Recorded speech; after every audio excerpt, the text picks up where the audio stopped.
ये हम शुरू करते हैं। घटना चक्र के सीरीज में आज हमारा है बौद्ध धर्म। तो आइए इनके क्वेश्चंस को देखते हैं सीधा। आ, आइए। हाँ, पहला क्वेश्चन है, बौद्ध का जन्म कब हुआ था? तो ये इनका जन्म हुआ था 500। कब हुआ था? तो 563 आपको याद रखना है। ये हुआ था 563 में। तो आपको पता होगा कि गौतम बुद्ध का जन्म जो है कपिल वस्तु के निकट जो है लुम्बिनी में हुआ था। 563 ईसा पूर्व में हुआ था। अब इसको याद कैसे रखेंगे? अक्सर भूल जाता है। तो 6 और 5, एक मिनट, 563। तो इसको 3 है, फिर 6 है, और यहाँ पे एक कम होकर के 5 हो जाएगा। तो ऐसे आपको याद रखना है। इनके जो फादर थे वो शुद्धोधन सांकगढ़ के प्रधान थे। इनकी जो माँ है वो माया देवी कोलीय गणराज्य यानी कोलीय वंश की कन्या थी। 29 वर्ष की आयु में इन्होंने अपने घर को जो है त्याग दिया था। और बौद्ध इसको क्या बोलते हैं? बौद्ध धर्म में इसको महानिष्क्रमण की संज्ञा जो है दी गई है। अगला क्वेश्चन है, बुद्ध के जीवन की किस घटना को महानिष्क्रमण के रूप में जाना जाता है? तो उनका गृह त्याग। ये कब आया है? यूपीपीसीएस मेंस 2014 में आया हुआ है। 2014। गौतम बुद्ध की माँ किस वंश से संबंधित थी? तो कोलीय वंश से संबंधित थी। आप इसको लिख लीजिएगा, कोलीय वंश। क्या? कोलीय वंश से संबंधित थी इनकी माँ। तो इनकी जो माँ थी वो कोलीय वंश से संबंधित थी। फिर बुद्ध का जन्म कहाँ हुआ था? तो ये बुद्ध का जो जन्म है वो आपका कहाँ हुआ था? बुद्ध का जो जन्म है वो लुम्बिनी में हुआ था। अ, जैसा कि हम आपको समझा चुके हैं। निम्नलिखित में से कौन सा बुद्ध का दूसरा नाम है? पार्थ नहीं है, मिहिर नहीं है, प्रछन्न नहीं है, गुंडा केस नहीं है। ये आपका होगा इनमें से कोई नहीं। तो ये क्या इनका नाम था? आइए हम लोग देख लेते हैं। तो इनका जो नाम था, इनका बचपन का नाम सिद्धार्थ था। इन्हें शाक मुनि तथागत आदि नामों से मतलब जाना जाता था। आदि गुरु शंकराचार्य को प्रछन्न बौद्ध या छुपा हुआ बौद्ध मार्गी कहा जाता था। जो आदि गुरु शंकराचार्य थे उनको जो है प्रछन्न बौद्ध या वो कहा जाता था। तो ये सब आंसर इसमें है ही नहीं है, जबकि तो इसमें ये ऑप्शन होगा। अ, निम्नलिखित में से किस राजवंश के अभिलेख से इस परंपरा का समर्थन होता है कि लुम्बिनी शाक मुनि बुद्ध का जन्म स्थान था? तो मौर्य वंश। कौन सा वंश था? तो ये था मौर्य वंश। मौर्य वंशीय शासक अशोक के रूमन देय अभिलेख से। तो कौन सा अभिलेख था? रूमन देय अभिलेख से हमको ये सूचना मिलती है कि शाक मुनि बुद्ध का जन्म जो है लुम्बिनी में हुआ था। इस अभिलेख के अनुसार अशोक राजा अभिषेक के 20 वर्ष बाद यहाँ आए थे और उसने उस स्थान पर पूजा की थी जहाँ शाक मुनि बुद्ध का जन्म हुआ था। साथ ही इस अभिलेख में लुम्बिनी के बुद्ध का जन्म स्थल होने के कारण इसे कर छूट प्रदान करने की क्या कि भैया, एक है रूमन देई अभिलेख। ये आप लोग याद रख लीजिएगा, रूमन देई अभिलेख, रूमन देई अभिलेख, रूमन देई अभिलेख। तो इस पे इन्होंने आपका कर की छूट मतलब दिया।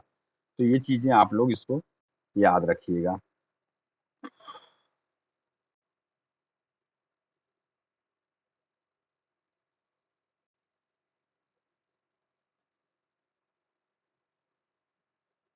निम्नलिखित में से कौन एक अशोक का अभिलेख इस परंपरा की पुष्टि, हाँ ये हो गया रोमन तेई अभिलेख, आंसर सही होगा। निम्नलिखित में से किस राज्य के एक अभिलेख से सूचना मिलती है कि शाक मुनि बुद्ध का जन्म लुम्बिनी में हुआ था?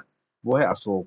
तो आप लोग इसको मतलब अच्छे से याद रखिएगा कि रोमन देई अभिलेख से हुआ था। मतलब ये क्या है कि घुमा फिरा के ये यही यही क्वेश्चंस इसमें बनते हैं।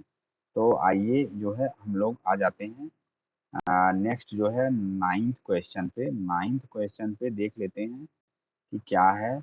नाइन्थ क्वेश्चन में है कि बुद्ध का जो आपका महात्मा बुद्ध का जो महापरिनिर्वाण हुआ था वो कहाँ हुआ था? तो जो है बुद्धिस्टों में जो आपका डेथ होता है उसको महापरिनिर्वाण कहा जाता है। तो महापरिनिर्वाण जो है कुशीनगर में हुआ था। तो कुशीनगर में कहाँ हुआ था, और ऊपर से ये बहुत ही डिटेल में हम आपको डिस्कस करेंगे। ये मल्ल महाजनपद हुआ था, ये भी एक क्वेश्चन बनेगा आगे चल के कि किस महाजनपद में इनका डेथ हुआ था। वो था मल्ल महाजनपद, और वहाँ की राजधानी जो है वो थी कुशीनगर। तो वहाँ पे क्या हुआ था, राजधानी हाँ मल्लों की राजधानी थी पावा। अभी वो उस जहाँ पे चुंद नामक लुहार की आम्र वाटिका में ठहरे, उसने बुद्ध को सूकर व मांस खाने को दिया। उन्हें रक्तिसार हो गया और भयानक पीड़ा उत्पन्न हुई। इस वेदना के बाद वे कुशीनगर मल्ल गणराज्य की राजधानी जो है पहुंचे। 483 ईसा पूर्व 80 वर्ष की अवस्था में उन्होंने शरीर को त्याग दिया। बुद्ध धर्म में इसे मत, तो हमको दो चीजें यहाँ से उठानी है। एक है मल्ल महाजनपद, और ये पूछता है किसकी राजधानी क्या है, तो वो है कुशीनगर। आधुनिक नाम इसका भी कुशीनगर ही है। उस समय इसको जो है क्या कहते थे, तो उस समय इसको जो है पावा कहते थे। तो ये जो है आपका ऑप्शन सी हो गया। गौतम बुद्ध का महापरिवार जिस राज्य में हुआ वह कहाँ पे है, तो मल्ल में है। महात्मा बुद्ध का महापरिनिर्वाण किसके गणतंत्र में हुआ था, तो मल्लों के गणतंत्र में हुआ था। वो हमने आपसे डिस्कशन कर लिया है। और अगला हम लोग देख लेते हैं, अगला नेक्स्ट क्या है।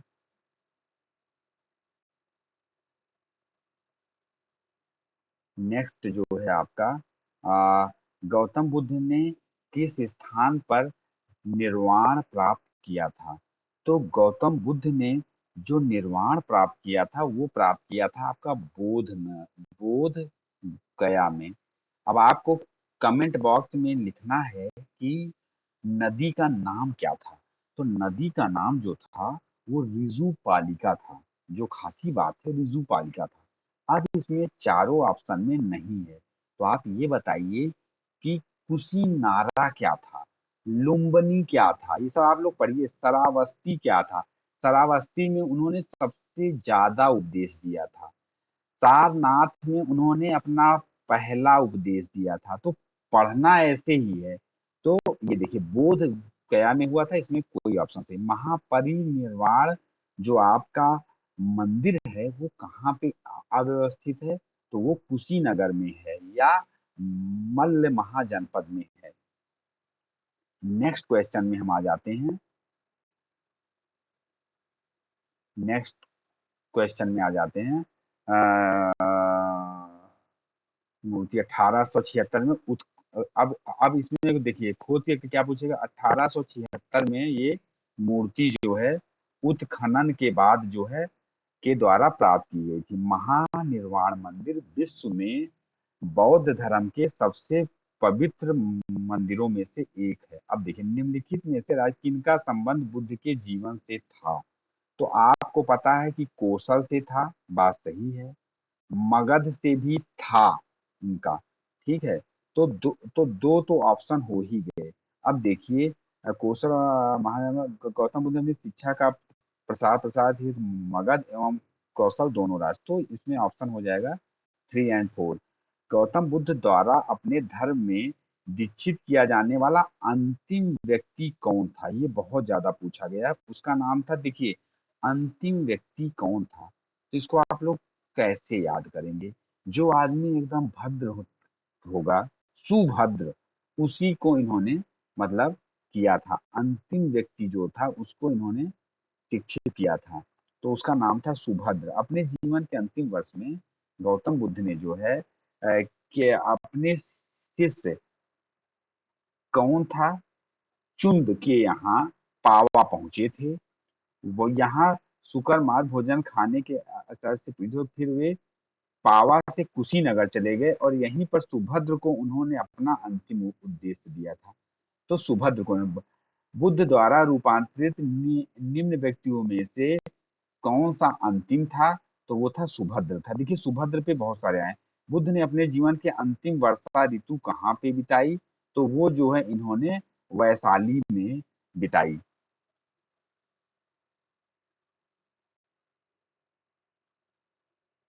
महा म- महापरिनिब्बाण सूक्त से उनके जीवन के विविध आयामों एवं कालों का निर्धारण। तो कौन सा सूक्त है? महापरिनिब्बाण निब्बाण सूक्त से, महापरिनिब्बाण सूक्त से आयामों एवं कालों, इसके अनुसार बुद्ध ने अपने जीवन की अंतिम वर्षा ऋतु जो है वैशाली में बिताई। तो इसको आप लोग याद रखिएगा, वैशाली में बिताई। निम्नलिखित में से कौन एक बौद्ध मत में निर्वाण की अवधारणा की सर्वश्रेष्ठ व्याख्या करता है? ये देखिए, ये क्या बोल रहा है कि क्या होता है। बुद्ध ने अपने निर्वाण को मन की उस परम शक्ति के रूप में वर्णित किया जो तृष्णा, क्रोध और दूसरी विषदकारी मन स्थितियों से परे है। यह शांति तभी प्राप्त होती है जब सभी वर्तमान इच्छाओं के कारण समाप्त हो जाए और भविष्य में पैदा हो सकने वाले इच्छाओं का जड़ से नाश हो जाए। तो क्या है? तृष्णा रूपी अग्नि का समन। तो ये आपका होगा निर्वाण में तृष्णा और द्वेष के कारण जड़ से समाप्त हो जाते हैं। इससे मनुष्य सभी कष्टों, दुखों, संसारों या पुनर्जन्मों के चक्र से छूट जाता है। इसीलिए विकल्प ए ये सही है। अब एक क्वेश्चन है कि अलार कालम कौन थे? तो अलार कालम जो है इनके एक शिष्य थे, बुद्ध के नहीं, सॉरी सॉरी, बुद्ध के गुरु थे। जो बुद्ध थे उनके एक गुरु थे। अब आप देख लीजिए कि क्या है। महानिष्क्रमण के बाद ज्ञान की खोज में महात्मा बुद्ध अलार कालम के आश्रम में पहुंचे तथा उनसे दीक्षा ली।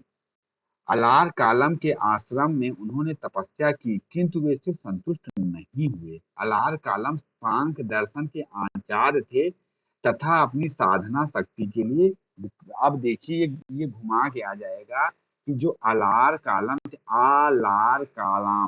आलार कालाम थे, ये क्या थे? तो ये जो है आपके भाई साहब, ये सांख्य दर्शन के, क्या, सांख्य दर्शन के जो है ये भाई साहब आचार्य थे। क्या थे? सांख्य दर्शन के ये आचार्य थे। महात्मा बुद्ध ने अपना पहला धर्म चक्र परिवर्तन किस स्थान पे दिया? तो सारनाथ में दिया। आपको पता है, ज्ञान प्राप्ति के पश्चात जो है वो अपने मत का प्रचार प्रारंभ किया। उरुवेला से वे सबसे पहले ऋ- ऋषिपत्तनम, वर्तमान में सारनाथ, वाराणसी के निकट आए। तो उरुवेला से वे ऋषिपत्तनम, वर्तमान में यहाँ 5 ब्राह्मण सन्यासियों को पहला उपदेश दिया। इस प्रथम उपदेश को, अब ये घुमा के फिर पूछ देगा कि कितने ब्राह्मण थे? तो 5 थे। जितने हाथ में उंगलियां हैं ऐसे उठाए होंगे, तो 5 थे ब्राह्मण। तो आपको इस हिसाब से पढ़ना है। Sorry sorry sorry. अब आ जाते हैं अगला। अगला आ जाते हैं कि गौतम बुद्ध जो है, बुद्ध ने अपना पहला उपदेश कहाँ दिया? तो सारनाथ में दिया। सारनाथ में अपना प्रथम प्रवचन किसने दिया? तो महात्मा बुद्ध ने दिया। गौतम बुद्ध अपना प्रथम उपदेश कहाँ दिए? सारनाथ दिए। तो ये सब आसान आसान क्वेश्चन है। ग्रंथों में धर्म चक्र परिवर्तन क्या है? धर्म चक्र प्रवर्तन क्या है? तो वो सारनाथ में दिया गया उनका प्रथम उपदेश था। धर्म चक्र परिवर्तन किया गया था जो है सारनाथ में। बुद्ध ने सर्वाधिक उपदेश दिए थे, बी श्रावस्ती में दिए थे। बुद्ध ने जो है सर्वाधिक उपदेश किसमें दिए थे, तो श्रावस्ती में दिए थे।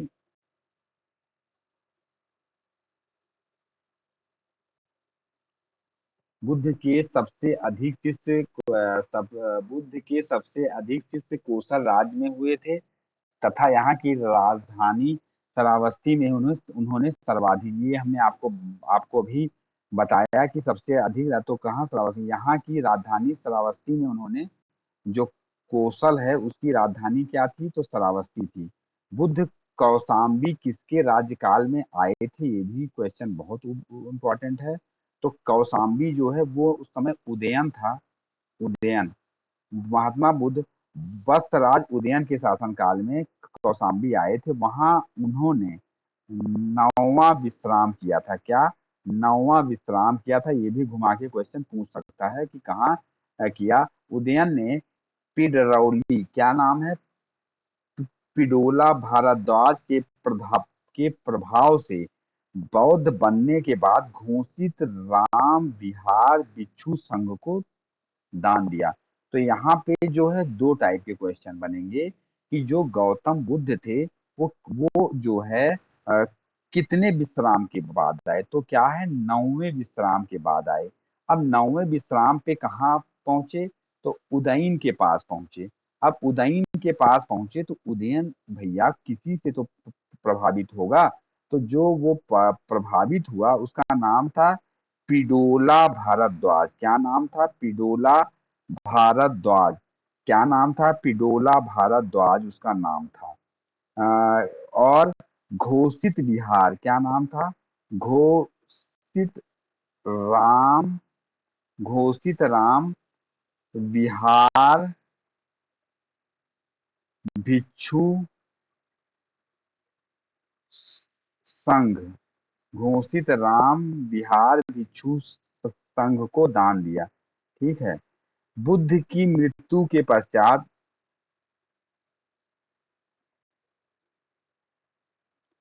बुद्ध की मृत्यु के पश्चात प्रथम बौद्ध संगीति की अध्यक्षता की थी। तो भैया देखिए, पहली जो है बौद्ध संगीति होगी तो किसी बड़े आदमी को बुलाया जाएगा, तो उसका क्या नाम होगा, वो होगा महा से चालू होगा, तो वो था महाकश्यप।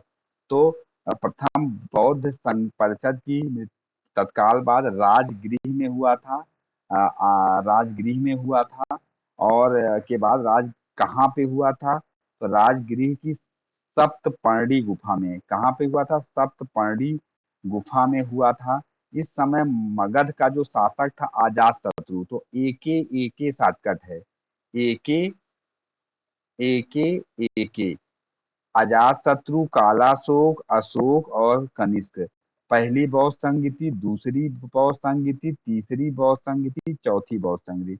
और इसका है RGPV, राजगीर, गया, पाटलिपुत्र, वैशाली। ठीक है, तो ये आप लोग समझ लीजिए। तो इस समय अजातशत्रु था, इस संगीत महाकश्यप ने की थी। इसमें बुद्ध के प्रमुख शिष्य आनंद और उपाली भी उपस्थित थे। इसमें बुद्ध की शिक्षाओं का संकलन हुआ तथा उन्हें सूत्र और विनय पिटक, दो, विनय पिटक में क्या है, बुद्ध में जो है बुद्ध धर्म में प्रवेश की जो है आपकी चर्चा है विनय पिटक में। और जो आपका ये है सूत पिटक है, वो उसमें जो है वो मतलब अ, ठीक है, आनंद तथा धर्म और विनय के प्रमाण माने गए। प्रथम बौद्ध परिषद का संचालन उनमें से किसने किया था, तो महाकश्यप ने किया था। सप्तपर्णी गुफा कहाँ पे स्थित है, अब देखिए, पहली बौद्ध संगीति कहाँ हुई, तो राजगीर में हुई। कहाँ पे हुई, तो ये देखिए राजगृह में। तो राजगृह इसका ऑप्शन होगा, इसका ऑप्शन जो है क्या होगा, सी होगा। तो इस प्रकार से इसका ऑप्शन जो है सी हो जाएगा।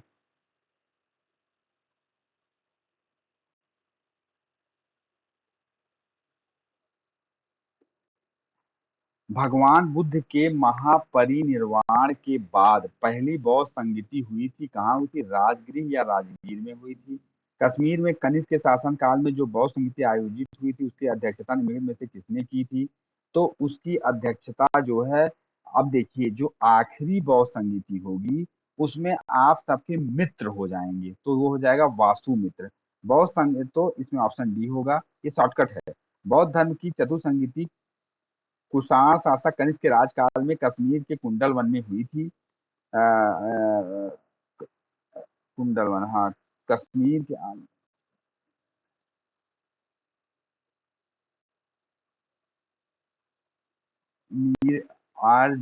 RGP के है भाई।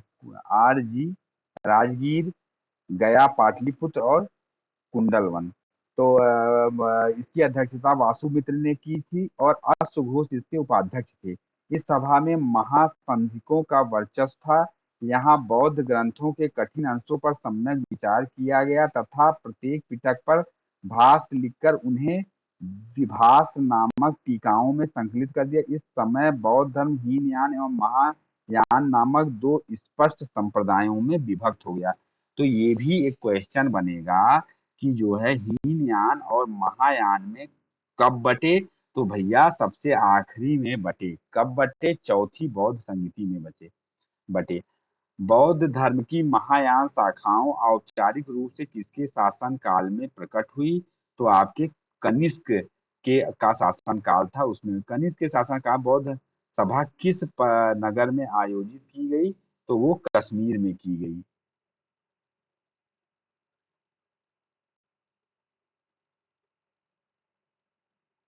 किस शासक के काल में चौथी बौद्ध संगीति का आयोजन कश्मीर में हुआ? तो वो है कनिष्क। चतुर्थ बौद्ध संगीति परिषद हुई थी कनिष्क के शासन काल में हुई थी। इनमें से किस शासक ने चतुर्थ बौद्ध संगीति कश्मीर में आयोजित की थी? वो है कनिष्क। निम्नलिखित पर विचार कीजिए। बुद्ध में देवतारोपण, बोधिसत्व के पथ पर चलना, मूर्ति उपासना तथा अनुष्ठान। निम्नलिखित में से कौन सी विशेषताएं महायान बौद्ध मत की है? अब आप देख लीजिए।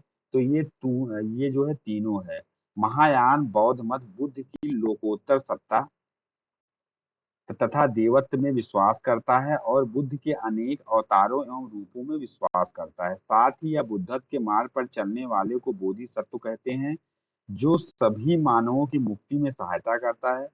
बोधिसत्व के पथ पर चलना इस मत में जो है अनुकरणीय कहा गया है। बुद्ध हिंदू धर्म के प्रभाव में बुद्ध में देवत्व के आरोपण के साथ ही अनुष्ठान और मूर्ति पूजा महायान के मुख्य पद्धति बन गई। अतः तीनों क- कथन जो है आपके सत्य हैं।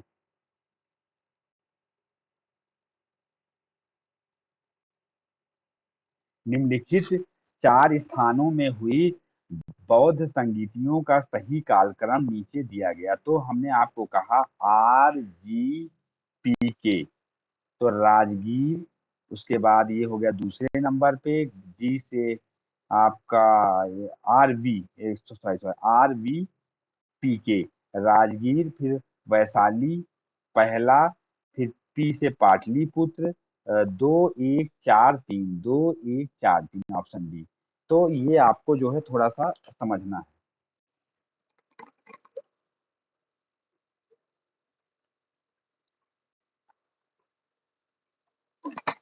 रवि पीके, रवि, इसका शॉर्टकट आप लोग समझ लीजिए।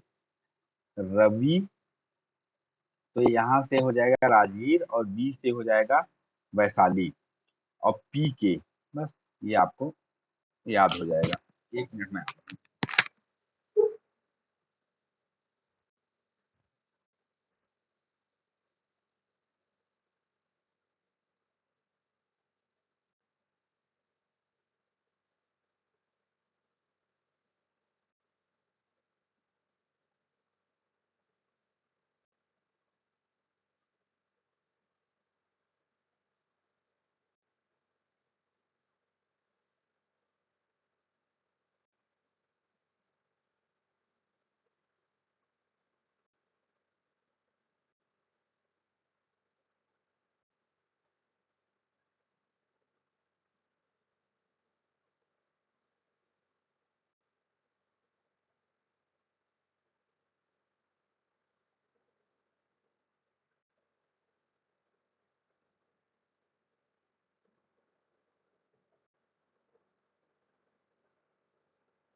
आइए हम लोग इसको सीधे शुरू करते हैं कि क्या था। इस पे हम लोग थोड़ा सा देख लेते हैं। आ जाइए थोड़ा सा। आ,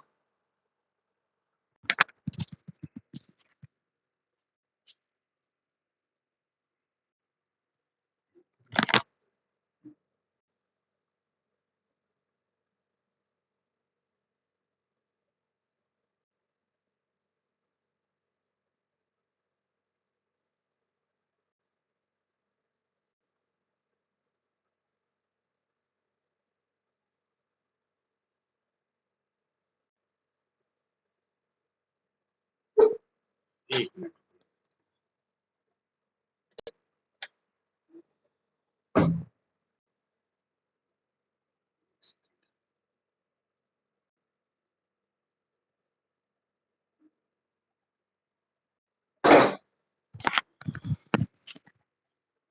हाँ, तो आइए हम लोग देख लेते हैं। तो ये हो गया था द्वितीय बौद्ध संगीति का आपका जो समय है वो अ, क- का वो आयोजन कहाँ हुआ था। तो बी से हो गया वैशाली, तो ऑप्शन हो गया बी।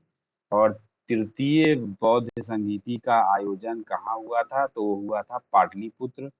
और ये हो गया पाटलिपुत्र। अ, तृतीय बौद्ध समिति में पढ़े। प्रथम बौद्ध समिति का आयोजन तो आर से तो कब हुआ था, एके तो आजाद शत्रु हमने आपको बताया है। ठीक है, तो ये भी आपका सही हो गया। तो आइए हम आ जाते हैं नेक्स्ट पे। निम्नलिखित में से किस नगर में बौद्ध सभा आयोजित की गई थी। किस नगर में प्रथम, तो प्रथम की गई थी आर से राजगृह में। तो ऑप्शन हो गया आपका इसमें राजगृह में, ऑप्शन हो गया सी। तो ये आपका सही हो गया। तो घुमा घुमा के भैया यही पूछा है, आप लोग इसको देख लीजिए। तो निम्नलिखित में से किस शासक ने द्वितीय बौद्ध सभा का आयोजन किया, तो ए के अशोक, फिर अजात शत्रु, फिर कालाशोक। तो ये हो गया कालाशोक। बुद्ध के जीवन में चार महत्वपूर्ण घटनाओं और जो है उनसे संबद्ध चार स्थानों का उल्लेख है, इसको देख लेते हैं। तो आपका जन्म कहाँ हुआ था, आपका जन्म जो है आपका लुम्बिनी में हुआ था। तो जन्म जो मतलब पहले का क्या हो जाएगा, फर्स्ट का आपका चौथा हो जाएगा। ज्ञान प्राप्ति कहाँ हुआ था, तो बोध गया में हुआ था, तो इसका जो है दूसरा हो जाएगा। और प्रथम प्रवचन कहाँ दिया था, तो सारनाथ में दिया था।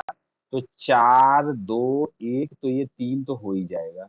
तो 4 2 3 1 कहाँ मिल रहा है, देख लेते हैं। नहीं नहीं नहीं, लुम्बिनी, जन्म लुम्बिनी में होता तो वही तीसरा है। 3 2 3 2 1 4, ठीक है। तो ये आपका हो गया।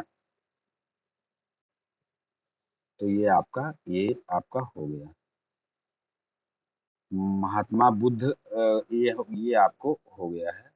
अ, भारतीय कला में बुद्ध के जीवन की किस घटना का चित्रण मृग सहित चक्र द्वारा हुआ है। भारतीय कला में बुद्ध के जीवन का प्रथम उपदेश जो था, उसका चित्रण जो है मृग सहित चक्र द्वारा हुआ है। बुद्ध ने प्रथम उपदेश सारनाथ में म- मृग दांव, कहाँ पे देखिए सारनाथ में दिया था, सारनाथ में दिया था। कहाँ पे दिया था, तो मृग दाव में। तो क्या है वो मृग दाव, या जो है आपका इसका नाम है हरिण वन। क्या नाम है इसका, हरिण वन। क्या नाम है, हरिण वन में दिया था। और जो प्रथम उद्देश्य का चित्रण मृग सहित चक्र, इसका क्या नाम है, मृग सहित चक्र। तो ये आप लोग याद रखिएगा। ये कब आया है, तो ये आया है आपका प्रथम उपदेश। ये कब आया है, ये आया है यूपी पीसीएस के मेंस में आया है। तो ये आप लोग याद रखिएगा।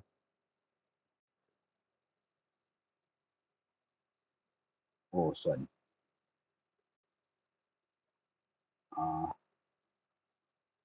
अब देखिए इसको हम लोग कर लेते हैं, जन्म कहाँ हुआ था।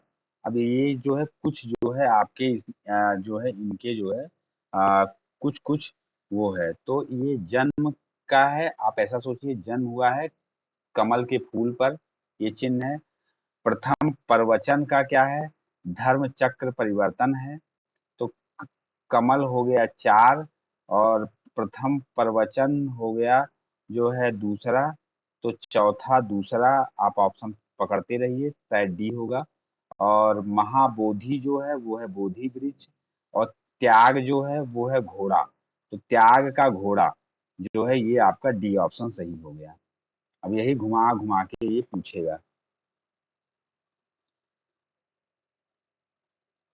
करमपा लामा तिब्बत के बुद्ध संप्रदाय के किस वर्ग का है? तो अब वो आपका कयूपा जो है।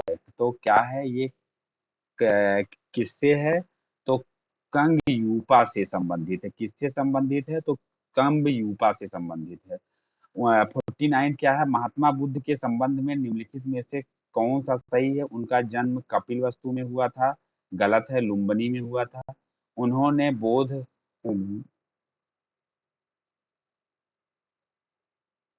जब कपिल, अच्छा सॉरी सॉरी, कपिल वस्तु की लुम्बिनी में हुआ था। हाँ तो ठीक है। उन्होंने बोध गया, सही है। वैदिक धर्म को आविष्कार कर दिया था, सही है। उन्होंने आर्य सत्य का प्रचार किया था, तो बात सही है। तो चारों जो है सही है। बताइए, जीआईसी में इस लेवल के तो भैया क्वेश्चन आते हैं। तो अब आ जाते हैं 50वें क्वेश्चन पे जल्दी से। 50वां क्या है? बोध गया में महाबोधि मंदिर बनवाया गया था, जहां क्या था? जहां पे गौतम बुद्ध का को ज्ञान प्राप्त हुआ था। 6 साल की तपस्या के बाद 35 साल की आयु महात्मा बुद्ध को वैशाख पूर्णिमा की रात एक पीपल वृक्ष के नीचे हुआ था। बोध गया में बोधि वृक्ष अपने वंश की इस पीढ़ी का है। ये बीपीएससी का क्वेश्चन होगा, तो 5वीं पीढ़ी का है। बोधि हुआ नहीं है जिसके नीचे। इससे हिंदुस्तान के अनुसार इस मूल वृक्ष को 7वीं शताब्दी में, जो जो मूल वृक्ष था उसको 7वीं शताब्दी में काटकर शशांक ने काटकर नष्ट कर दिया था। वर्तमान में जिसे हम देख रहे हैं वह 5वीं पीढ़ी का, जिसे अलेक्जेंडर कनिंघम ने लगवाया था। यह वृक्ष पूरी तरह संरक्षित है और केवल इसमें गिरी हुई पत्तियों को ही छूने एवं उठाने का अधिकार है। तो ये क्या है? तो ये ना 5वीं, इसको कौन लगवाया था? Alexander Cunningham. ये आप जानते होंगे, जिन्होंने हड़प्पा की खुदाई किया था उसका है। तो ये पंचम जो है 5वीं पीढ़ी का। निम्नलिखित में से कौन सा बौद्ध अ, पवित्र स्थल निरंजना नदी के किनारे पर है? तो ये हमने आपको कहा, ये जो है आपका बोध गया पे है।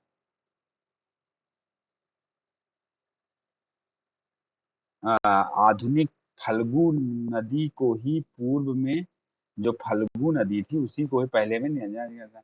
यह नदी दो छोटी धाराओं निरंजना एवं मोहना के मिलने के बाद बनती है। बुद्ध के उपदेश किससे संबंधित हैं? तो आचरण की शुद्धता व पवित्रता से संबंधित है। महात्मा बुद्ध के उपदेश आचरण की पवित्रता और शुद्धता से संबंधित हैं। बुद्ध के उपदेशों में आत्मा संबंधी विवाद नहीं है। धार्मिक कर्म कांडों की बुद्धि ने जो है बुद्ध ने आलोचना की हुई है।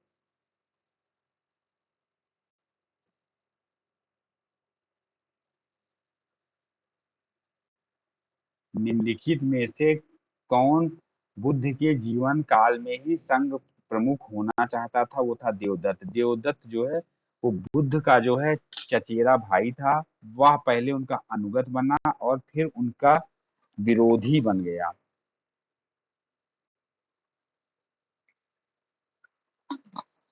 तो वो जो है उनका विरोधी बन गया। वह बौद्ध संघ से बुद्ध को हटाकर स्वयं संघ का जो है प्रधान बनना चाहता था, किंतु उसमें सफलता नहीं मिली। वस्तुतः देवदत्त उसी दिन से संघ का प्रधान बनने की सोचने लगा था, जब वह पहले पहले भिक्षु बना था। गौतम बुद्ध ने अपनी मृत्यु के उपरांत बौद्ध संघ के नेतृत्व के लिए निम्न में से किसे जो है नामित किया? तो इन्होंने जो है किसको नामित किया?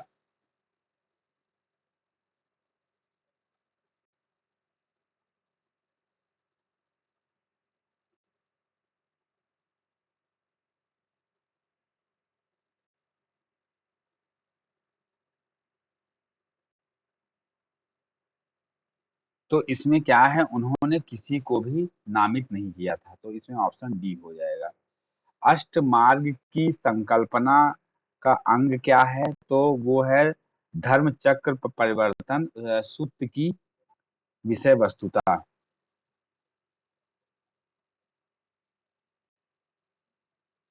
अष्टमार्ग की संकल्पना का की अंग है धर्म चक्र परिवर्तन सूत्र की विषय वस्तु का।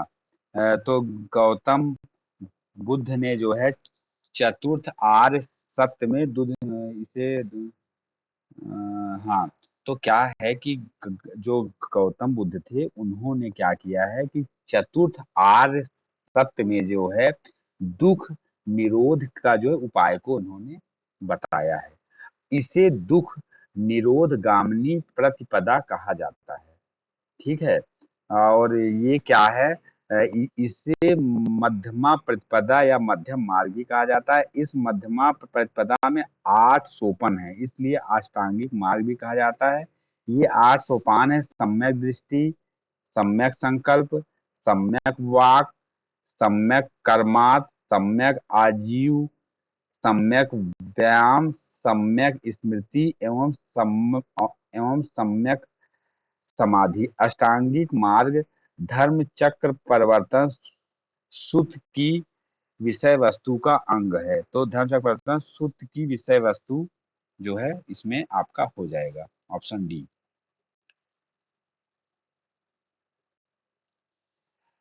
गौतम बुद्ध के बारे में निम्नलिखित में से क्या सत्य है, तो वो जो है आपका गौतम बुद्ध जो है वो कर्म के सिद्धांत में करते थे। वे आत्मा में विश्वास ना करते हुए भी पुनर्जन्म में विश्वास करते थे, ये भी बात थी। बुद्ध के अनुसार चरित्र कर्म का पुनर्जन्म होता है। वे निर्माण प्राप्ति में भी विश्वास करते थे, किंतु वो जो है ईश्वर की सत्ता में विश्वास नहीं करते थे। तो 1 2 3 जो है अतः कथन 1 और 3 जो है सही है, जो कि किसी विकल्प में, तो 1 और 3 ही सही है, जो कि किसी विकल्प में नहीं है। और बौद्ध धर्म में भिक्षुणियों के रूप में स्त्रियों के प्रवेश की अनुमति बुद्ध द्वारा दी गई, तो कहाँ दी गई थी, तो भैया बुद्ध द्वारा दी गई, तो मतलब बड़ा हृदय रहा होगा, तो वैशाली अपने प्रिय शिष्य जो है आनंद के कहने पर उन्होंने जो है इसमें दिया था। वैशाली जो बौद्ध भिक्षुओं के रूप में बौद्ध संघ में सर्वप्रथम शामिल होने वाली जो स्त्री महाप्रजापति गौतमी थी। अब त्रिपिटक क्या है, तो आप लोग ये समझ लीजिए बुद्ध के उपदेशों का जो है वो संग्रह है। क्या है, बुद्ध के उपदेशों का संग्रह है। तो क्या है, त्रिपिटक जो है बुद्ध ग्रंथ में सर्वाधिक बुद्ध की ठीक है बांटा गया नहीं, त्रिपिटक कहते हैं। विनय पिटक संघ संबंधी नियम तथा आचार की शिक्षाएं। सूत पिटक में क्या है कि धार्मिक सिद्धांत है। अब और अभिधम्म पिटक में क्या है, दार्शनिक सिद्धांत है। तो क्या है, सूत पिटक में जो है आपका सूत पिटक में आपका जो है धार्मिक सिद्धांत है। कौन सा सिद्धांत है, तो धार्मिक सिद्धांत है। ठीक है। और अभिधम्म पिटक में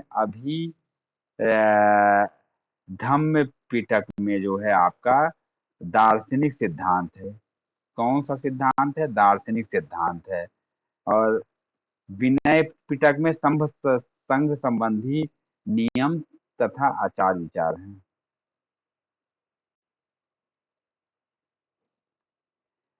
त्रिपिटक ग्रंथ किससे संबंधित है, तो त्रिपिटक ग्रंथ जो है बौद्ध धर्म से संबंधित है। त्रिपिटक किसकी धार्मिक पुस्तक है, तो आपकी बौद्ध धर्म की जो है वो धार्मिक पुस्तक है। किससे संबंधित है, बौद्धों से। निम्नलिखित में से किस बौद्ध ग्रंथ में संघ जीवन से नियम प्राप्त होते हैं, तो वो है आपका विनय पिटक से। किससे प्राप्त होते हैं, तो विनय पिटक से प्राप्त होते हैं। यमक बुद्ध पिटक से संबंधित है, तो क्या है, अभिधम्म पिटक से संबंधित है। ये यमक क्या था,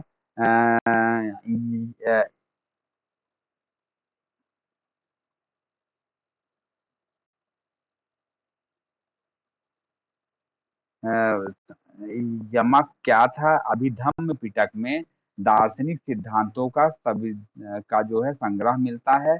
यह प्रश्नोत्तर के फॉर्म। अभिधम्म के अंतर्गत 7 ग्रंथ सम्मिलित हैं। कौन कौन से ग्रंथ हैं? वो है धम्म सारी, विभंग, धातु कथा, युगल पंचती, कथा वस्तु, यमक तथा पट्टान। तो ये जो है यमक इसी का पार्ट है, तो वो है अभिधम्म का। तो आपको समझ में आया होगा। निम्नलिखित में से किस बौद्ध साहित्य में महात्मा बुद्ध के नैतिक एवं सिद्धांत जो है दिए गए हैं? वो है सूत पिटक।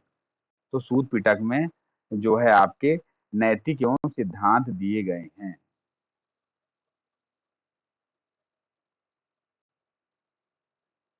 सूत पिटक में महात्मा बुद्ध के नैतिक एवं सैद्धांतिक प्रवचन संकलित हैं। इसमें बौद्ध धर्म के सिद्धांत एवं उपदेश संग्रह है, जबकि विनय पिटक में संघ संबंधी नियम तथा दैनिक जीवन संबंधी आचार विचार विधि निषेधों का संग्रह है। जातकों में बुद्ध के पूर्व जन्म की कहानियां। बात सही है। बौद्ध धर्म में त्रिरत्न का क्या अर्थ है? तो बुद्ध, धर्म और संघ, ये 3 चीजें हैं। ये जो है ठीक है। अब प्राचीन भारत के बौद्ध मठों में अ, पौरन नामक समारोह आयोजित किया जाता था। तो पौरन क्या है? इसको हम लोग थोड़ा सा देख लेते हैं। तो पौरन जो है आपका क्या है? ये आपका वर्षा ऋतु के दौरान मठों में प्रवास के समय भिक्षुओं द्वारा किए गए अपराधों की स्वीकृति का अवसर होता था। तो क्या है? वर्षा ऋतु के समय 4 महीने बौद्ध भिक्षु बौद्ध महाविहारों में निवास करते थे। कहाँ पे?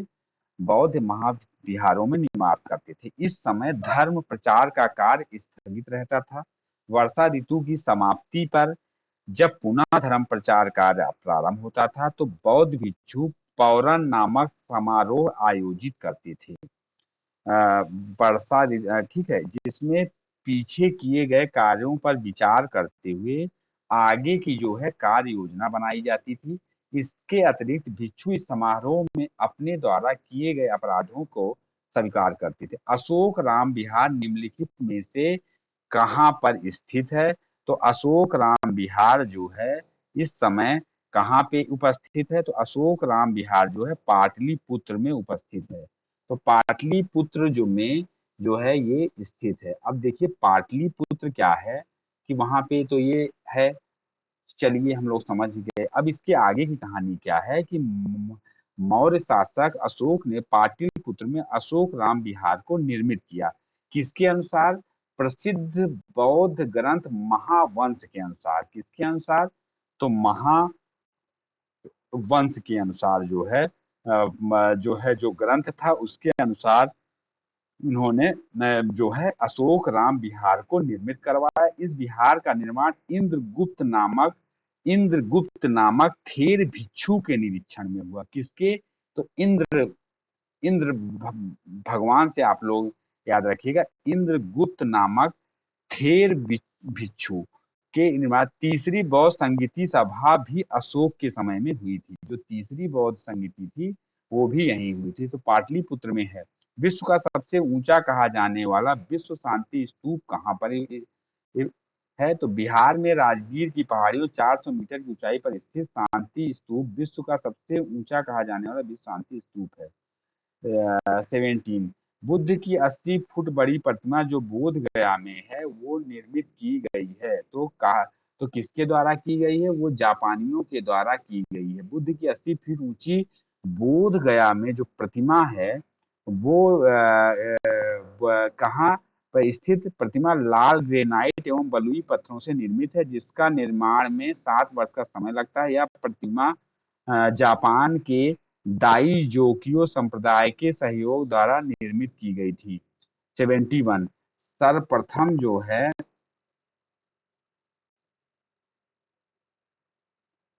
सर्वप्रथम स्तूप कहाँ मिलता है? तो वो जो है आपका ऋग्वेद में मिलता है। जो सर्वप्रथम स्तूप शब्द का वर्णन ऋग्वेद में प्राप्त है। स्तूप जो है सर्वप्रथम ऋग्वेद में प्राप्त होता है। इसके अतिरिक्त अर्थवेद, वाजस्नेयी संहिता, तैत्तिरीय ब्राह्मण संहिता, पंचवीस ब्राह्मण आदि ग्रंथों से स्तूप के संबंध में जानकारी मिलती है। स्तूप का शाब्दिक अर्थ है किसी वस्तु का ढेर। स्तूप का क्या मतलब है? तो स्तूप का मतलब है कि जो है किसी वस्तु का ढेर। आइए अगला क्वेश्चन देख लेते हैं। वह स्तूप स्थल जिसका संबंध भगवान बुद्ध के जीवन की किसी घटना से नहीं रहा था, वो क्या है? वो है सांची। तो क्या है? सांची बोध गया का स्तूप स्थल। स्थल जो है, जो ये बोध गया का इस स्तूप स्थल है, वो बुद्ध की जो है ज्ञान प्राप्ति से संबंधित है। जो सारनाथ है वो धर्म चक्र परिवर्तन, मतलब उन्होंने पहला वो दिया था। और कुशीनारा या कुशीनगर उनकी मृत्यु से संबंधित, जबकि सांची बुद्ध के किसी भी घटना से संबंधित नहीं है। तो आप लोग समझिए, निम्नलिखित स्तूपों का सही तिथिवार कालाक्रम जो है इसका देना है। तो ये जो है इसमें कोई भी आंसर सही नहीं है। भरत भरतयुद्ध एवं सांची इसके स्तूप की स्थापना मौर्य शासक अशोक के शासनकाल में हुई थी। कुछ ऐतिहासिक स्रोत धम्मसेक स्तूप का निर्माण काल भी अशोक के शासनकाल में मानते हैं। अमरावती स्तूप जो है वो कहाँ सातवाहन के समय में हुई थी। भरतु सांची एवं धर्म स्तूप के निर्माण क्रम जो है करना संभव नहीं है। अब बताइए, पीसीएस का भैया क्वेश्चन है, क्या आंसर माना गया था? आत्मवाद जो है सिद्धांत है, अ- अनात्मवाद सिद्धांत है बौद्ध दर्शन का। बौद्ध दर्शन में जो है अनात्मवाद जो है सिद्धांत जो है दिया गया है। अनात्मवाद जो सिद्धांत है वो जो है बौद्ध दर्शन का सिद्धांत है आपका। और ठीक है। आइए अगला, संसार अस्थिर और क्षणिक का है, का किससे संबंधित है? तो वो भैया बुद्ध भगवान से संबंधित। निम्नलिखित में से किसे एशिया के ज्योति पुरुष के तौर पे? तो महात्मा बुद्ध। निम्नलिखित में से किसे एशिया के पुंज के रूप में माना जाता है? तो मैं आपको ये बता चुका हूँ, उन्हें जो है उनका नाम था गौतम बुद्ध। ठीक है, भगवान बुद्ध। क्षणिकवाद का प्रतिपादन जो है किसने किया था? तो क्षणिकवाद का जो प्रतिपादन है, क्षणिकवाद का जो जो वो है सिद्धांत है, उसको जो है बुद्ध बौद्ध दर्शन से संबंधित है। क्षणिकवाद अनित्यवाद या तार्किक विकास है जो बौद्धोत्तर दर्शन में अस्तित्व में आया। बौद्ध के अनुसार संसार में कुछ भी स्थायी या नित्य नहीं है, यहाँ तक कि आत्मा का भी नित्य सत्ता नहीं है। यह उल्लेखनीय है कि गौतम बुद्ध ने ठीक है, चलिए।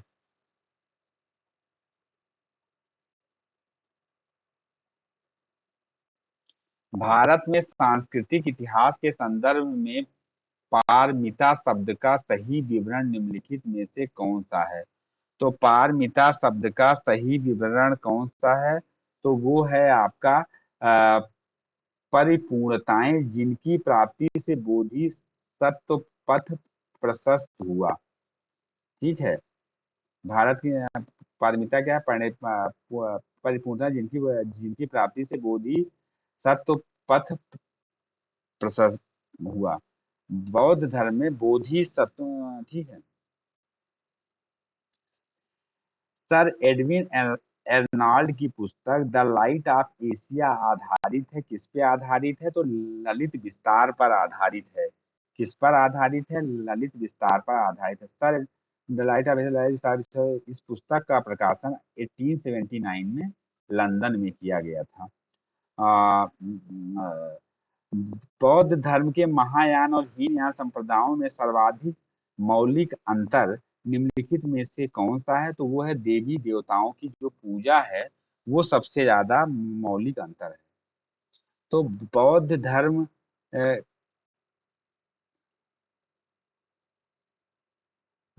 बौद्ध धर्म के हीनयान और महायान संप्रदायों हीनयान में बुद्ध को एक महापुरुष माना जाता था, जबकि महायान में उन्हें देवता माना जाता। हीनयान में बुद्ध को एक महापुरुष, हीन मतलब उनको हीन समझा जाता है ऐसे समझिए, जबकि महायान में उनको देवता तथा उनकी पूजा की जाए। इसी के साथ ही अनेक बुद्ध सत्वों की भी पूजा की जानी। गौतम बुद्ध का एक देवता का स्थान किस राजा के युग में हुआ? अब किस राजा के युग में हुआ? तो वो आपको पता है, चौथी बौद्ध समिति रही होगी, उसी समय अलग हुआ, हीनयान महायान का कंसेप्ट आया। तो उस समय राजा था कनिष्क। ये चीजें जब लिंक से आप लोग पढ़ेंगे तो आपको ज्यादा अच्छा समझ में। कनिष्क के शासन काल में संपन्न चौथी बौद्ध समिति धर्महीन माया जो मैं आपको समझा दिया, उनकी पूजा की इस प्रकार कनिष्क के काल में बौद्ध धर्म की महायान शाखा ये पूजा है। भारत में पहले जिस मानव प्रतिमाओं की पूजा की गई वह था बुद्ध। भारत में सबसे पहले महायान शाखाओं के अनुयायियों की पूजा किया गया। देश में निम्न में से किसने मूर्ति पूजा की नींव रखी, तो वो है बौद्ध धर्म में महायानों ने। ठीक है। गांधार शैली की मूर्ति कला में बुद्ध के सारनाथ में हुए प्रथम धर्मोपदेश से संबद्ध प्रवचन मुद्रा का नाम है, वो है धर्म चक्र। वो है क्या है, वो है धर्म चक्र। गांधार कला की उत्पत्ति का स्रोत एशिया माइनर तथा हेलेनिस्टिक कला थी। इस शैली की कला का प्रमुख विषय महात्मा बुद्ध का जीवन चरित्र है। इसके अंतर्गत बुद्ध की धर्म चक्र मुद्रा, ध्यान मुद्रा, अभय मुद्रा और वरद मुद्रा आदि मूर्तियों का निर्माण किया। बुद्ध की खड़ी प्रतिमा निम्नलिखित में से किसके काल में बनाई गई, तो जो है कुषाण के काल में बनाई गई। ये क्या है, आइए हम लोग इसको समझ लेते हैं कि इसे थोड़ा सा ना आपका आर्ट एंड कल्चर इसमें कवर हो जाएगा। कि जो है कुषाण काल में ही गांधार एवं एवं मथुरा कैली मथुरा कला शैली के तहत बुद्ध एवं बोधिसत्वों की बहुसंख्यक मूर्तियों की बैठी एवं खड़ी मूर्तियां जो है हुआ। V.S. अग्रवाल के मतानुसार सर्वप्रथम मथुरा में ही बुद्ध मूर्तियों का निर्माण किया गया। किसके अनुसार, तो V.S. अग्रवाल के अनुसार। जहां इनके पर्याप्त आधार थे, ह्वेन सांग के विवरण के अनुसार बुद्ध की प्रथम प्रतिमा कौशाम्बी में बनी थी। ठीक है, कहाँ बनी थी, कौशाम्बी। अनेक विद्वान की प्रथम प्रतिमा के निर्माण का श्रेय गांधार कला को देते हैं। अतः निश्चित तौर पर यह नहीं कहा जा सकता कि बुद्ध की प्रथम प्रतिमा कहाँ बनी। तो बुद्ध की प्रथम प्रतिमा जो है कहाँ बनी, ये नहीं कहा जा सकता। बुद्ध की प्राचीनतम प्रतिमा किस शैली में बनी है वो आप लोग समझ लीजिए। इसमें से कोई नहीं है, क्योंकि आप डिसाइड ही नहीं कर सकते हैं। भगवान बुद्ध की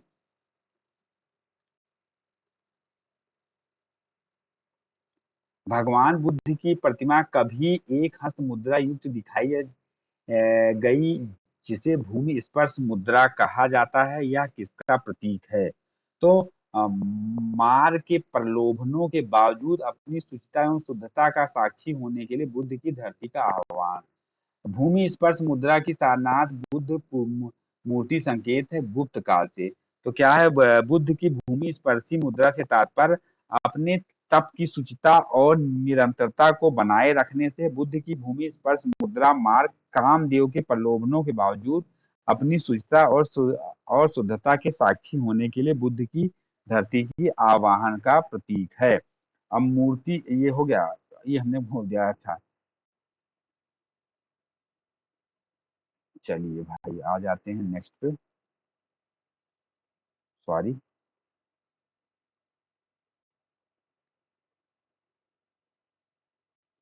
सारनाथ की भूमि स्पर्श मुद्रा वाली बुद्ध प्रतिमा कालांकित है, तो कब से है आपको भी पता है, गुप्त काल से है। अभी जब को मैं आपको बता दिया।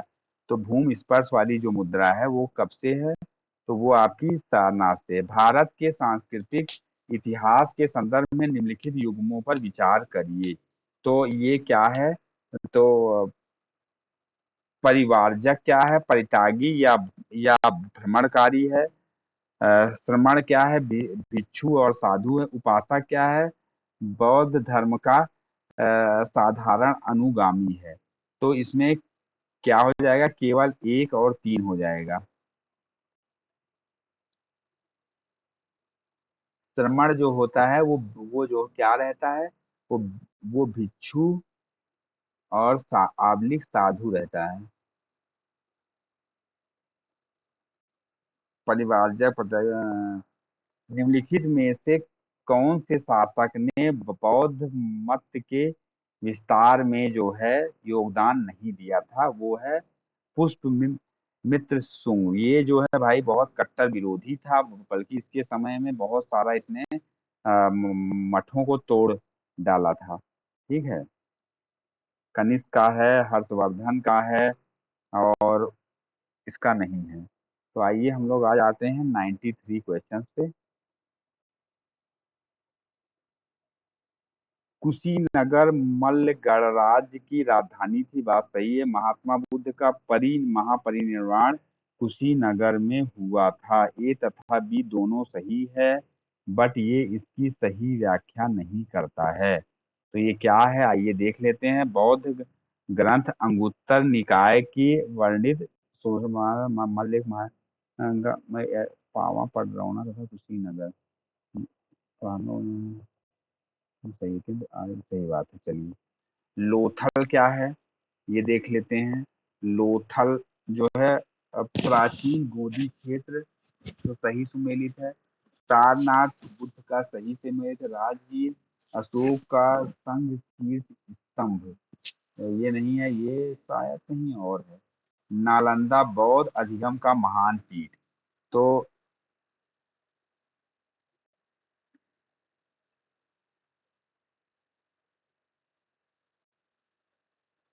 ये जो अशोक का सौर स्तंभ है वो राजगीर में नहीं है, बल्कि ये कहाँ पर है, ये आपका सारनाथ में है।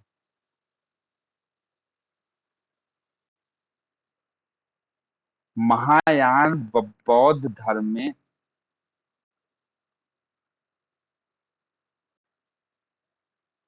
महायान बौद्ध धर्म में बोधिसत्व अवलोकेश्वर को और किस अन्य नाम से जानते थे, तो वो है पदमपाणि। पदम पाणी बौद्ध दर्शन में यह माना गया बोधिसत्व स्थिति बड़े उन्होंने निश्चय किया कि वे तब तक बुद्ध नहीं बनेंगे जब तक सभी मनुष्यों को निर्वाण प्राप्त नहीं हो जाता है। वस्तुतः बौद्ध धर्म हिंदू धर्म के प्रभाव पर परिचित होता है। अवलिकतेश्वर नारायण या पदम विष्णु का भी एक नाम है।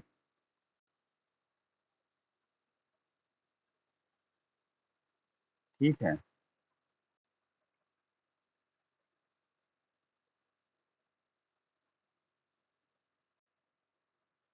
भारत के धार्मिक इतिहास के संदर्भ में निम्नलिखित कथनों पर विचार करिए।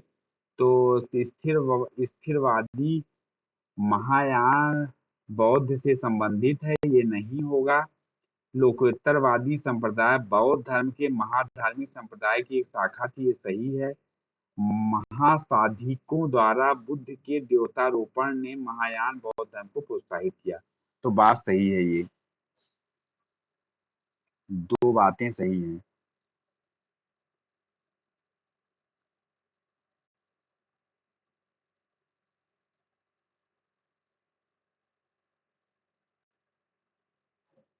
अब देखिए भैया, जो परंपरागत नियम है उसकी जो आस्था रखता है उसे कहा जाता है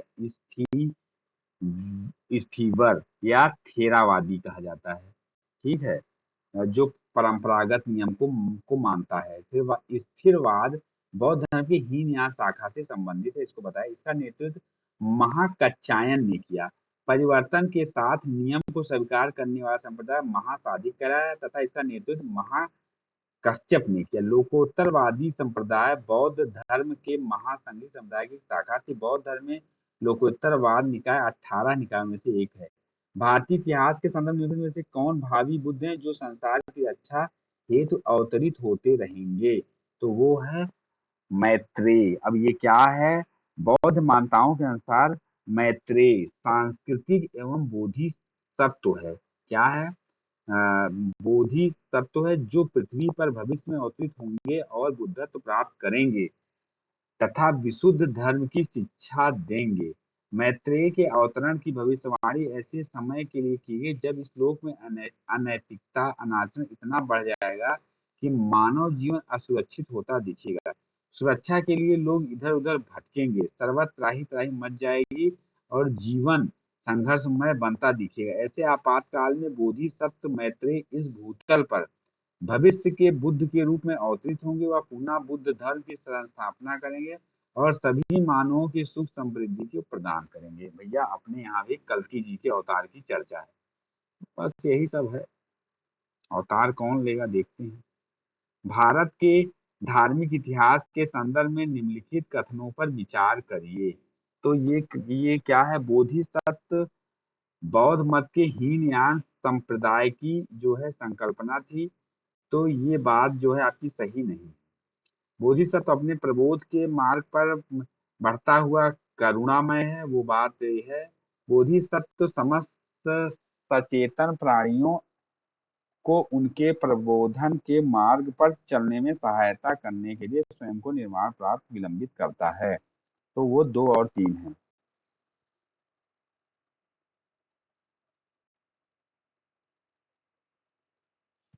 आइए हम लोग थोड़ा सा फास्ट कर लेते हैं क्योंकि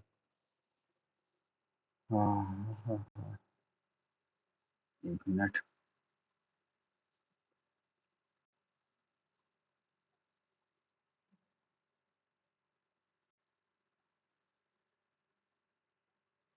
हम्म, आइए थोड़ा सा।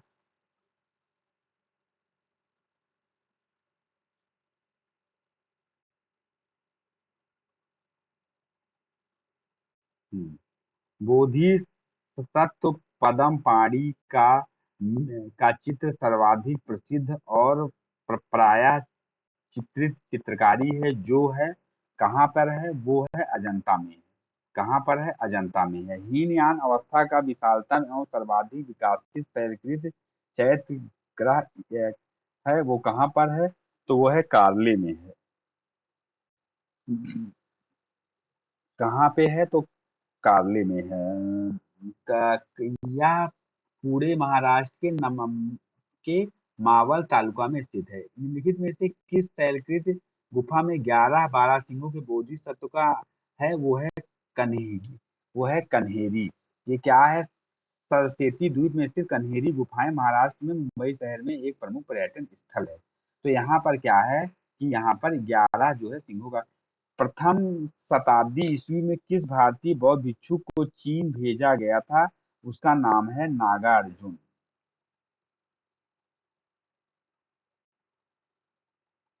नागार्जुन कनिष्क के दरबार के एक महान विभूति था। उसने अपनी पुस्तक मध्यम कारिका में सापेक्षता सिद्धांत को चीनी मान्यता के अनुसार नागार्जुन चीन के एक है, ठीक है। शून्यता के सिद्धांत का सर्वप्रथम प्रतिपादन किसने करने वाले बौद्ध दार्शनिक का नाम क्या था? तो वो है नागार्जुन। ठीक है। नागा अर्जुन है। आ जाइए भैया।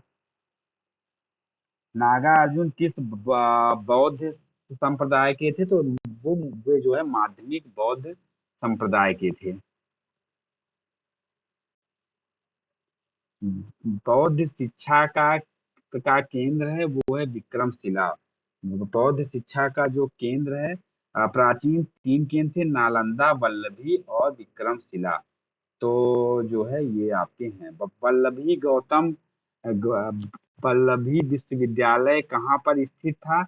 तो ये आपके गुजरात में स्थित था। तो ऑप्शन डी होगा। नालंदा विश्वविद्यालय कहाँ के स्थापना का युग क्या है? तो वो जो है गुप्त काल में आपका चालू हुआ था। नालंदा एक विख्यात विश्व था।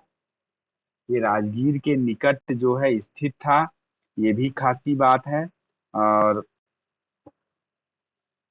1 मिनट रुकिएगा भाई थोड़ा। ये जो है 1 मिनट। पांचवी अ, न- सर्वप्रथम कुमार गुप्त ने नालंदा बौद्ध विहार को दान दिया और बाद में बुद्धत्व तथा गुप्त तथा बालादित्य नामक गुप्त शासकों ने इस विहार को दान दिया। बात सही है। नालंदा विश्वविद्यालय के संस्थापक कौन थे? तो वो कुमार गुप्त थे। हिंदुस्तान के अनुसार नालंदा के संस्थापक शाक्त द्वितीय था, जिसने बौद्ध धर्म के त्रिरत्नों के प्रति महती श्रद्धा के कारण इसकी स्थापना की। शाक्त द्वितीय की पहचान कुमार गुप्त प्रथम 415 से 455 ईस्वी के बीच की जाती है। इनकी प्रसिद्ध उपाधि क्या थी? वो थी महेंद्रादित्य थी। इनकी जो उपाधि थी वो महेंद्रादित्य थी। नालंदा विश्वविद्यालय किसके लिए प्रसिद्ध था? तो बौद्ध धर्म दर्शन के लिए उपस्थित था। यहीं पे आपका हुएन सांग जो है आया था। तो ये हो गया आपका नालंदा। ठीक है। नीचे 12वीं शताब्दी के अंत तक नालंदा महाविहार का पतन हो गया था। बात सही है। महाविहार को राजकीय प्रशय मिलना बंद हो गया था। ये बात सही है। तो ये इसका सही ऑप्शन होगा। नालंदा में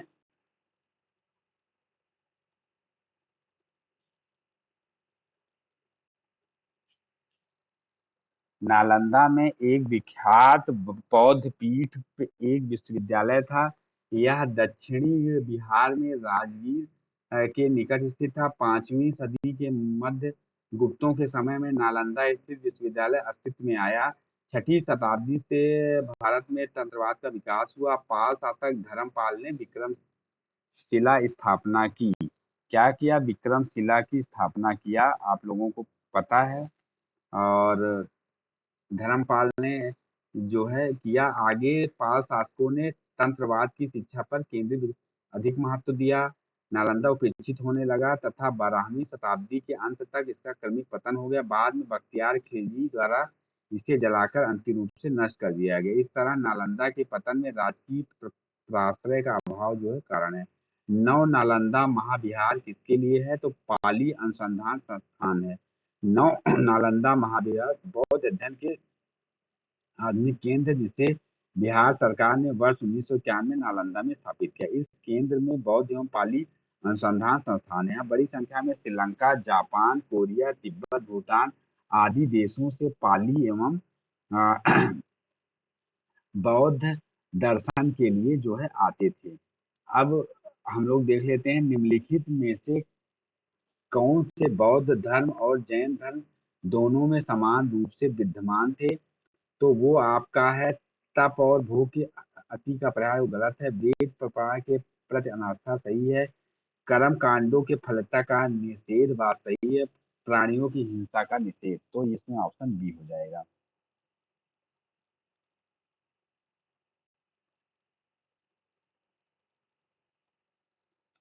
प्राचीन भारतीय इतिहास के संदर्भ में निम्नलिखित में से कौन सा बौद्ध धर्म और जैन धर्म दोनों में समान रूप से विद्यमान था?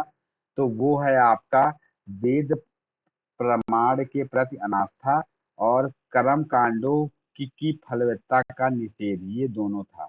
ठीक है। निम्नलिखित में से कौन सी बात बौद्ध धर्म तथा जैन धर्म में समान नहीं है?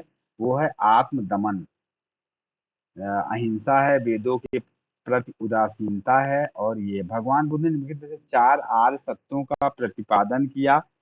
अ, नीचे दिए गए कूट का प्रयोग करके उन्हें सही क्रम में रखना है। तो दुख है, ठीक है,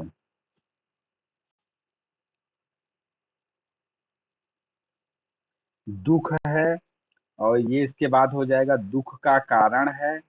उसके बाद आपका हो जाएगा दुख का निरोध है। दुख निरोध का मार्ग है।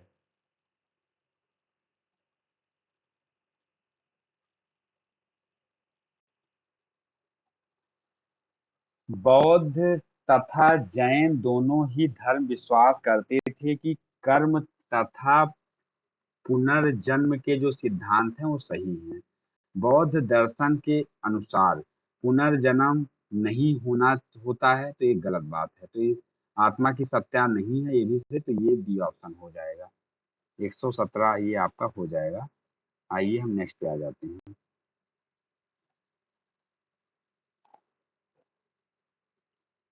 अ, बौद्ध धर्म के विषय में कौन सा कथन सही है? वो हो जाएगा उसने वर्ण एवं जाति को अस्वीकार नहीं किया, ये सही है। उसने ब्राह्मण वर्ग को सर्वोच्च को चुनौती दी, सही बात है। उसने कुछ एक शिल्पों को माना, तो ये तीनों हो जाएगा।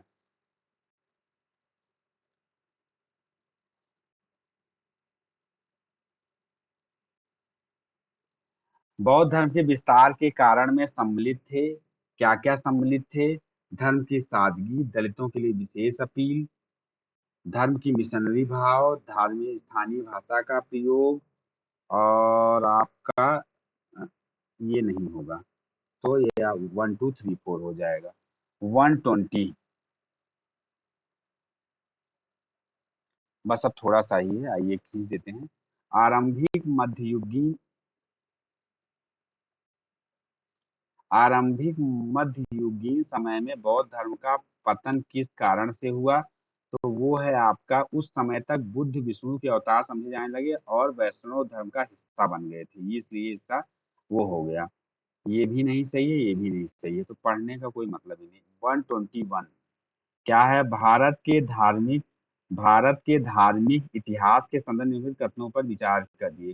सौतांत्रिक और समृद्ध जैन मत के संप्रदाय थे, और ये गलत है। सर्वस्ववादियों की मान्यता थी कि दृग्विषय फेमिना के अव्यय पूर्णतः क्षणिक नहीं है, अपितु ये हो गया। ठीक है, निम्नलिखित कथनों का जो है आप विचार करिए। विचार करना है। और क्या है? विचार करिए, चैत्र तथा बिहार में क्या अंतर है, इसे चुनिए। तो ये जो है आपका चैत्य पूजा स्थल होता है, जबकि बिहार जो है निवास स्थान होता है, आपको पता है। कुछ शैलकृत बौद्ध गुफाओं को चैत्य कहते हैं, जबकि अन्य को बिहार कहते हैं। इसमें क्या अंतर है, ये पूछा गया है। तो ये कब पूछा गया है, इसको देख लेते हैं। तो ये पूछा गया है आईएएस के 2013 में। तो इसमें जो ऑप्शन होगा, चैत्य पूजा का स्थल होता है, जबकि बिहार भिक्षुओं का निवास का स्थान होता है। तो ये ऑप्शन आपका हो जाएगा बी। सुल्तानी युग में बौद्धों की कौन सी शाखा सबसे प्रभावी थी? वो थी ब्रजयान। मध्यकाल में बौद्धों की ब्रजयान शाखा सबसे अधिक प्रभावशाली थी। ब्रजयान का सबसे अधिक विकास 8वीं शताब्दी में हुआ, तथा इसका सिद्धांत मंजूश्री, मूलकल्प तथा गुहा समाज नामक ग्रंथों में मिलते हैं। तो आज हम इतना ही रखते हैं, कल हम जैन धर्म को खत्म करेंगे। ओके।